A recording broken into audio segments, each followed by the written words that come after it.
Како ви тргнала работава, од 29 почна да функционира новата техничка влада, сега на 9 истата се реконструира, односно се разрешуваат двајца нејзини министри и тоа без никакво издржано образложение. Значи ли ова да очекуваме на 19 некој наклоци да биде избркан од влада?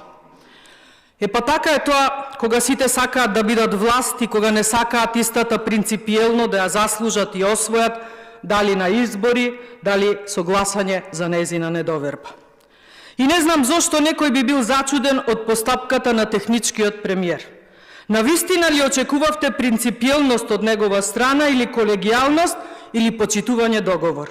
Уште ли не научивте дека ДУИ, особено сега кога се работи за спас од одговорност, не почитува ниту коалицијски договор, ниту пржински, ниту закон, ниту устав?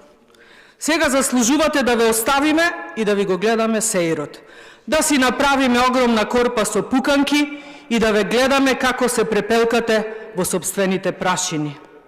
Народот вели, кога двајца се караат, трет користи.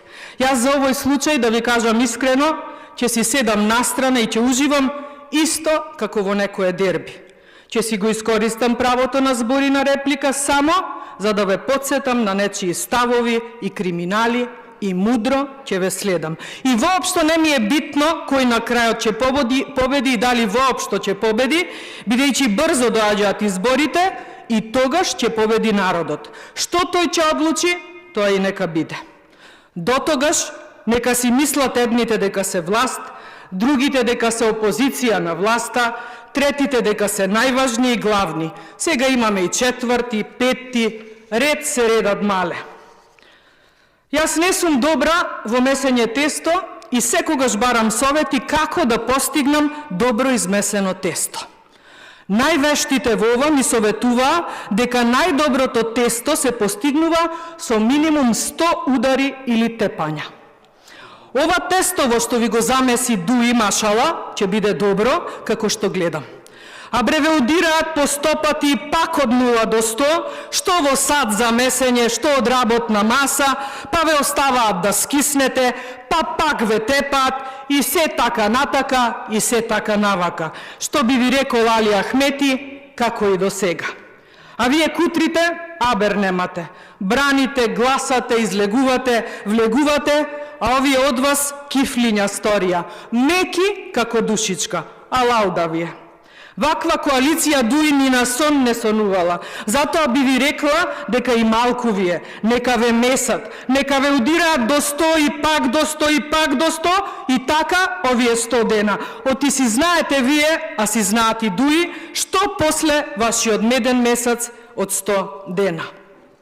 А вештите домаќинки исто така предупредуваат дека убавото измесено тесто не сме да прекисне. Велат ако прекисне, ќе умре, ќе се отепа, ќе се скисели.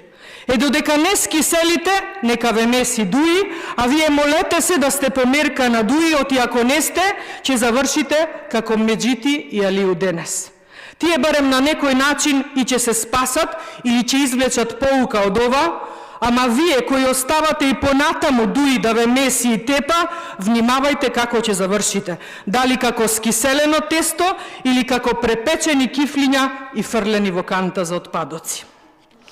Да подсетиме сега што се случуваше пред точно 1 година, кога тогашниот инсталиран премиер Ковачевски ја поздравуваше Алијансата за албанците за поддршката на Европскиот фронт. Тој само на крајот од неговото експозе ги соопшти имињата на новите министри и толку. Ниту збор повеќе, ниту збор помалку од овој европски премиер за тогашната европска влада. Нешто слично или уште поштуро ни се случи и денес, а марновие и малковие. И впрочем, зошто пак Талат Џафери би кажал било што за кандидатите за министри од Алијанса за албанците, кога и самите веќе не знаат што и за кого да кажат. Ако пред 1 година сите застанавте зад нив, ако пред само 10 дена сите застанавте зад нив, денес самите имате поделени ставови. Денес и Талат Джафери не би можел да ви помогне и покрај неговото огромно искуство во партиски и меѓупартиски случувања. Дури денес тој не мајчи на што друго да се повика во неговото образложение за барање за разрешување, се демантираше сами од себе кога тврдеше дека не водел Фейсбук политика и не гледал што се пишувало по Фейсбук, ама замислете овој пат дзиркал тоа на Фейсбукот и му се отворила токму објавата на Таравари. Видел што објавил и донел одлука да ги разреши само Меджити и Алију, како визионер, а во објавата не стоат ничии имиња. Што значи, техничкиот премиер, како и самиот што кажа, донел самиот одлука за нивно разрешување. Се огради да го коментира нивниот професионализам, што е во ред, но можеше да се огради од Фейсбук статусот. Јас на денес предложениот за разрешување до сегашен министер за здравство Фатмир Меджити, лани на 24 февруари, покрај се останато, му посакав најмногу храброст за да им се спротивстави на сите аномалии во здравството. После нецели 12 месеци денес Меджити се разрешува, а заради внатрепартиски и меѓукоалициски проблеми. Меджити се нафати на оваа позиција во еден доста турбулентен период и во период кога скандалите во здравството кулминираа, најмногу со оној на клиниката за радиологија.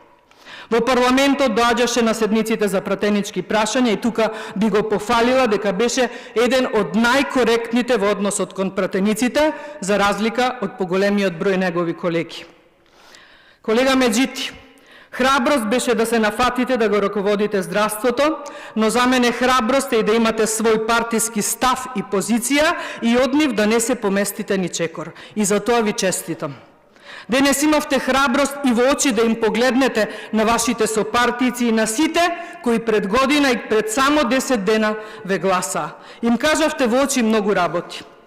Вие сте влегле во оган, како што кажавте, мислејќи на ресорот здравство, но може би не очекувавте оган од овие 13 пратеници на ДУИ, зашто огнените лани ги напушти, ама сепак, како што вели една стара, каменот секогаш паѓа од близу.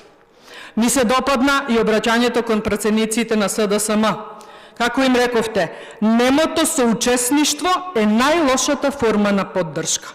Такви се тие. И затоа нема да им молчиме. Денес зборуваме, а тие нека слушаат. Ама како што ја гледам салава, дури ни тесто за месење на 2 кифлиња нема тука. Кажавте меѓу останатото Меджити за закочената градба на капните гаражи на клинички. Зошто не сте успеале да ги изградите? Така е и тоа. Во оваа влада на ДУИ и помалите братчиња залудни се сите останати министри. Залуден е и оној за транспорт и врски. Само еден е капо ди тути капи. Верувам, му годи кога вака зборуваме за него, ама се надевам дека ќе му годи и кога после овие веќе помалку од 100 дена ќе седне на обвинителна клупа и ќе одговара за многу криминали. Може и уште од сега да си сортира брендирана гардероба за посудници. Имаше еден таков брендиран ангел едно време. Денес неговите го елиминираа од битката за јавна обвинителка. Така завршуваат и ќе завршат сите кои во времето на нивните функции си замислија дека се ангели, дека се месии, дека се семочни, дека од нив зависи се. Така ќе заврши и цело ДУИ. Жалам што вие од Алијансата помисливте дека одвнатре ќе го распаднете, што помисливте дека нашите јавни критики кон нив се договорена игра. Зарем по таа логика и сега треба да помислиме дека вие играте игра, дека глумите некоја божемна битка, дека сте договорени. Сепак, нека биде ова добра лекција и за вас, затоа што ние веќе одамна ја научивме. За крај, само едно би кажала. Добро е што и албанците се освестуваат и што овој пат нема да дозволат ДУИ да биде најнеприкосновената. Да се освестиме сите и да се бориме против секој и сечи криминал. Да не влегуваме во криминални игри, зашто тие се најопасни. Ќе ви подметнат, ќе ве наместат и ќе ве заборават. Се надевам и посакувам никогаш и никој чесен албанец да не им заборави на ДУИ за нивните криминали. Тоа што се етнички албанци не значи дека и нивно правото да ве застапуваат и да ве манипулираат. Чесноста мора да му се спротистави на криминалот и да го победи. Едното и другото немаат врска со партиска, етничка или верска припадност. Ви благодарам. Има збор